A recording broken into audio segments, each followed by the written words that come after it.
When life becomes difficult, the first thing we lose is clarity. In moments of challenge, the mind gets clouded with fear, doubt, and negativity. But remember this, the external storm cannot harm you if you keep your inner sky clear. To stay positive when life gets tough is not about pretending everything is fine. It is about cultivating the strength to walk through the storm without letting it enter your heart. Positivity is not blind optimism. It is a conscious practice, a discipline. Just as we train our bodies in martial arts, we must also train our minds to remain calm, clear, and resilient. True positivity is not fragile. It is like bamboo, flexible in the wind, yet unbreakable at its core. When difficulties arrive, ask yourself, am I reacting from weakness or responding from strength? This awareness alone will allow you to transform heavy struggles into stepping stones. You cannot always control what happens, but you can always control how you meet it. When life gets tough, the greatest battle is not what you see outside, it is what you hear inside. The words you repeat to yourself, whether consciously or unconsciously, shape the way you walk through challenges. When you keep telling yourself, I cannot do this, I am not strong enough, everything is against me, then your body, your actions, and your decisions begin to follow those words. They become self-fulfilling prophecies. Imagine standing before a mountain. If the voice inside you says, it's impossible, you may never even take the first step. But if the voice says, one step at a time, and I will climb, then the mountain becomes not an obstacle but a path. This is the subtle yet profound power of inner dialogue. The difficulty is not in changing the mountain, but in changing the words you speak to yourself as you face it. What most people don't realize is that this inner dialogue is often not even their own voice. It is an accumulation of what they have heard from parents, teachers, peers, and society. Words of doubt, criticism, or fear lodge themselves in the subconscious, and over time, they begin to sound like your own thoughts. This is why it is so important to cultivate awareness. Begin to listen carefully to how you speak to yourself, especially in moments of struggle. Is your mind an enemy that pulls you down, or a companion that lifts you up? If you catch yourself saying, I will fail again, pause and ask, whose voice is this? Is it really mine, or am I carrying the burden of someone else's judgment? The mind can be trained to replace these old echoes with new affirmations. It is not about ignoring difficulties, but about choosing a language that empowers you rather than paralyzes you. To shift your inner dialogue requires discipline, just like training in martial arts. A student cannot expect strength without repetition, without persistence. In the same way, the language of resilience must be practiced daily. Begin small. The next time you wake up, before you even step out of bed, give yourself words that set a tone for the day. I will meet challenges with calm. I will learn from whatever comes. I will not be defeated by negativity. These words might feel unusual at first, because your old patterns resist change. But with practice, the brain begins to carve new pathways.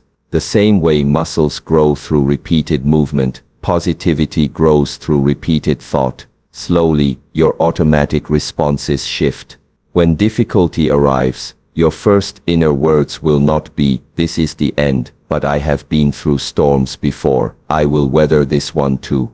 Another way to strengthen this inner dialogue is to pair it with action. Words alone are like seeds. They need soil and water to grow. If you tell yourself, I am disciplined, then prove it by keeping a promise to yourself, even a small one. If you affirm, I am capable, then face a task you normally avoid and complete it, no matter how imperfectly. In this way, your actions validate your inner language, and the dialogue becomes more than just talk. It becomes a reflection of who you are becoming. Over time, positivity ceases to be something you are forcing upon yourself. It becomes your natural way of being. Life's challenges will not disappear, but the way you interpret them will transform. Instead of interpreting every obstacle as an attack, you begin to see them as opportunities to prove the truth of your own words. I am strong, I am capable, and I can endure. When life becomes overwhelming, the first thing to betray us is not our strength, but our breath. The moment stress arrives, our breathing becomes shallow, quick, and restless. Without noticing it, the rhythm of the body is hijacked by fear and anxiety, and this restlessness begins to influence the mind. The ancients understood this connection well. They taught that the breath is the bridge between body and mind, between the visible and the invisible. If the breath is scattered, the mind will be scattered. If the breath is calm, the mind will be calm. To remain positive in times of hardship, one must learn to control the breath, for in doing so, one reclaims authority over the mind. The storm may rage outside, but through steady breathing, the inner world returns to harmony. Consider how you respond when you receive bad news. Often the first instinct is a gasp. The lungs tighten, the chest closes, and the breath becomes short. This automatic response is nature's way of preparing for danger, but in modern life, it traps us in cycles of tension that never resolve. By remaining unconscious of our breathing, we allow emotions to dominate us. But if at that very moment, you pause and take a slow, deep breath, you interrupt the chain reaction. With each controlled inhale and exhale, you remind the body that it is not under immediate threat. You signal to the mind that panic is not required. This is not denial, it is wisdom. It is the recognition that although you cannot always control the circumstances, you can always regulate the inner mechanism through which you meet them. Breath becomes a shield against chaos. The discipline of breathing is not merely about survival, it is about mastery. In martial arts training, every movement is coordinated with inhalation and exhalation. Strike with the out-breath, absorb with the in-breath. In meditation, the practitioner does not chase away thoughts, but simply returns again and again to the breath.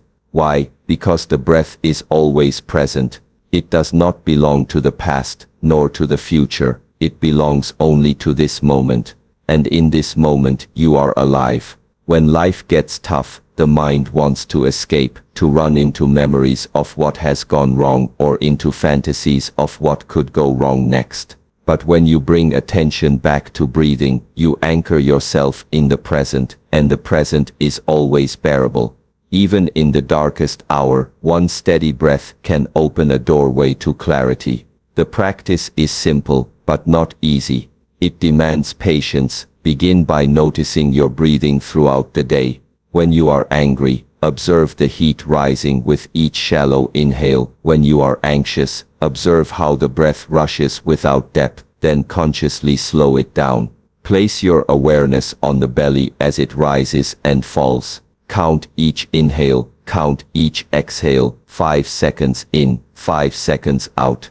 If thoughts intrude, do not fight them. Simply return to the breath. Over time, you will notice that this practice does more than calm you in the moment. It strengthens the connection between body and mind, teaching them to move as one. In moments of crisis, instead of collapsing into panic, your training will guide you to breathe first, think later. This is not weakness, but strength. The person who can control their breath can control their state of mind, and the one who can control their state of mind can walk through any hardship with composure and resilience. One of the greatest sources of human suffering comes from trying to hold on to things that are never truly in our hands. We want people to act a certain way. We want circumstances to unfold according to our plans. We want life itself to obey our expectations. But reality does not bend to the will of desire. No matter how much you cling, storms will come, losses will occur, and people will change. The more tightly you grip what cannot be controlled, the more pain you create for yourself. Detachment is not indifference, it is wisdom. It is the recognition that life flows beyond the boundaries of your command, and that peace comes not from forcing the river, but from learning how to move with its current.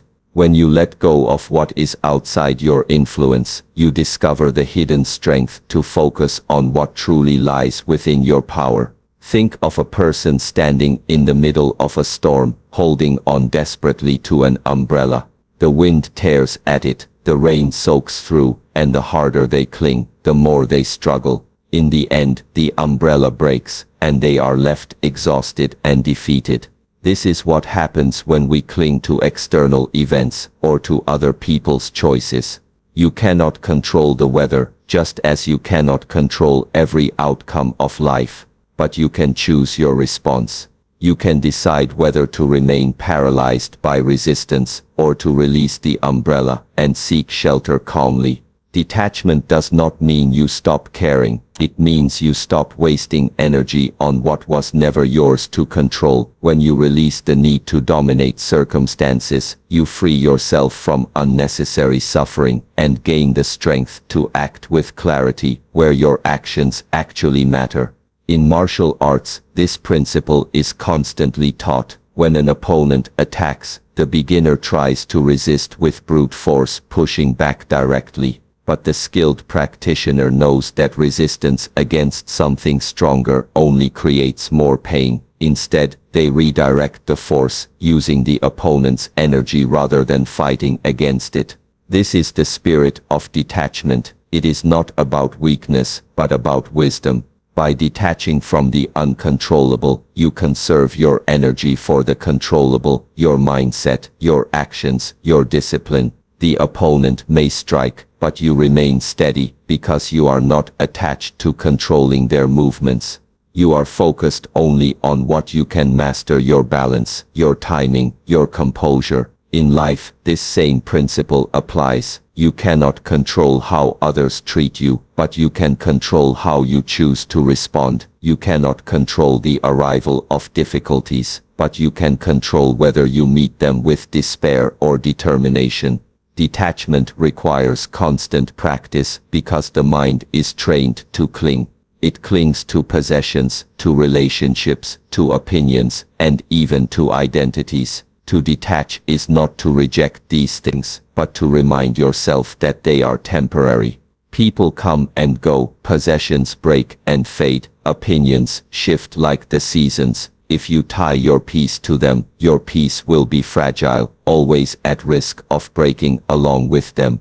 But if you center your peace in the things you can truly govern, your values, your discipline, your breath, your actions, then life's unpredictability will not shake you so easily. You become like a mountain, unmoved by passing clouds, untouched by sudden storms. The clouds will always come, and the storms will always pass, but the mountain remains grounded. To detach from what you cannot control is to stand like that mountain, rooted steady and free from the chains of unnecessary suffering. The human mind is like a garden. Whatever enters it, through words, images, sounds, and emotions, becomes a seed that begins to grow. If you constantly expose yourself to negativity, complaints, and criticism, then the garden will soon be filled with weeds, no matter how disciplined you try to be. On the other hand, when you place yourself in environments where positivity, encouragement, and wisdom are present, the soil of your mind remains fertile for growth. This is why surrounding yourself with uplifting energy is not a luxury, but a necessity when life becomes difficult. You cannot expect to stay strong if you allow your inner space to be invaded daily by the heaviness of pessimism. Just as the body requires nutritious food to remain healthy, the mind requires nourishing influences to remain resilient. Think carefully about the people you spend time with. Human beings are mirrors, constantly reflecting their states of mind onto one another. If you spend most of your time with those who complain, who always find problems and never solutions, you will begin to mirror their outlook. Their heaviness will seep into your thoughts, and before long, their despair becomes your despair. But if you walk with people who encourage, who uplift, who remind you of your strength when you forget it, then you will absorb their energy. Their optimism becomes a shield you carry into your own battles. This does not mean you should avoid those who are suffering, but it does mean you must be conscious of balance. To help others, your own vessel must first be filled. You cannot offer light if your flame has been extinguished by constant exposure to darkness.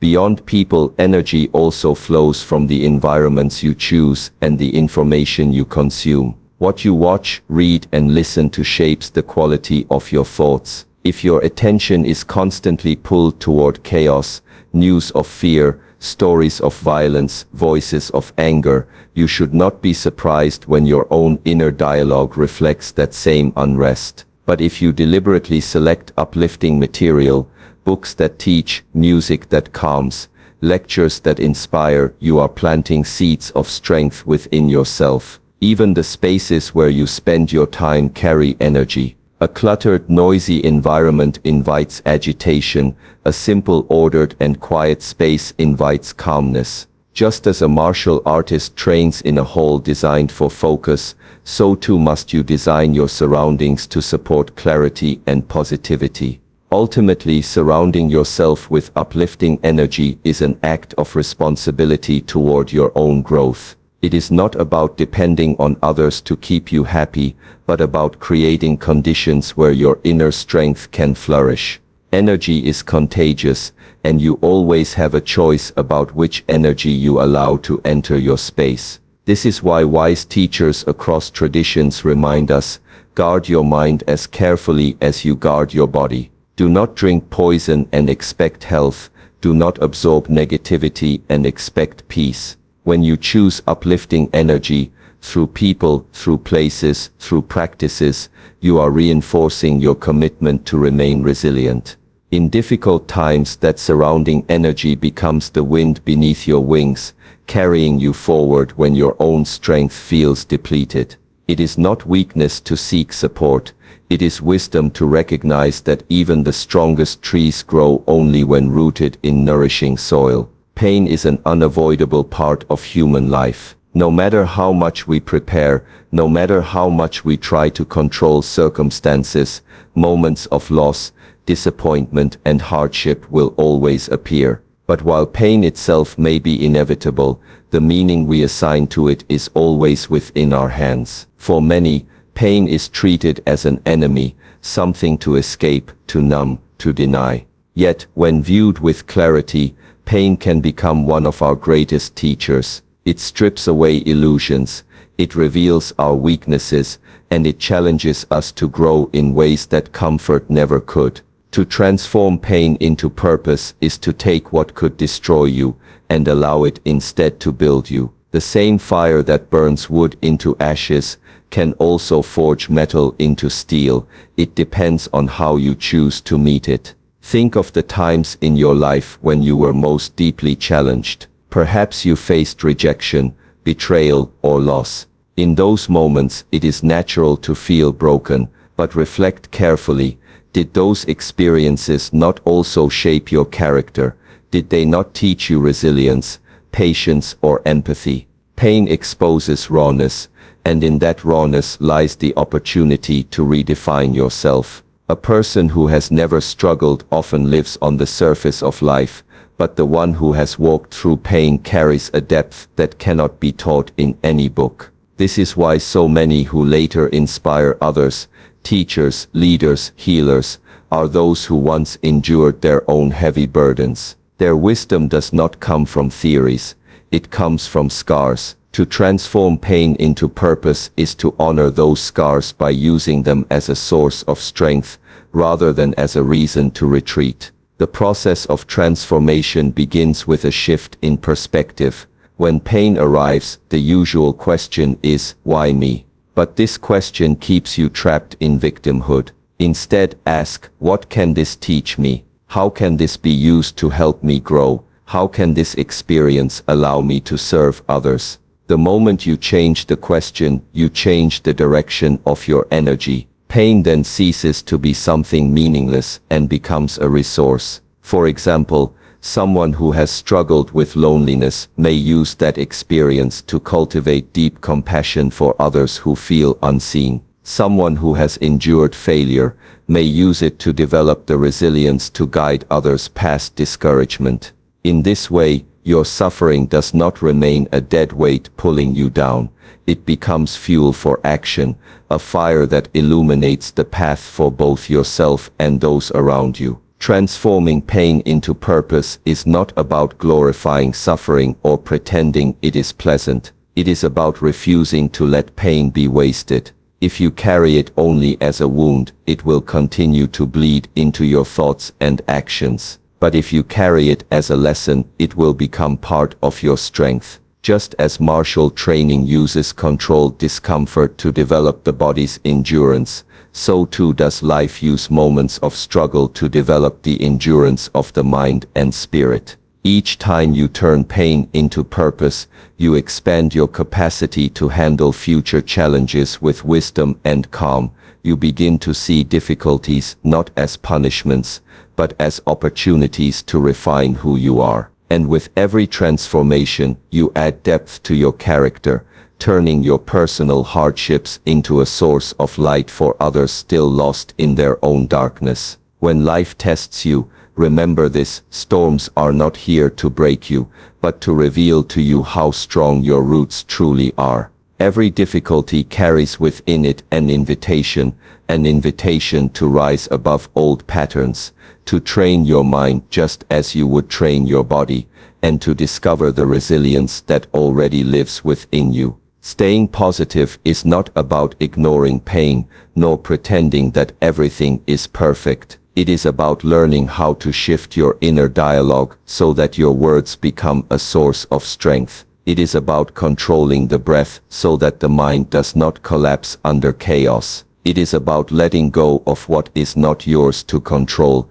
surrounding yourself with uplifting energy, and ultimately transforming every wound into wisdom, every struggle into strength, every pain into purpose. Do not wait for life to become easy before you decide to cultivate positivity. If you can smile in the midst of struggle, if you can remain calm when everything around you is shaking, then you have already discovered the essence of true strength. So the next time life gets tough, do not ask, "Why is this happening to me?" Instead ask, "What is this shaping within me?" For in that shift of perspective, you will find that even the darkest moments can guide you toward light.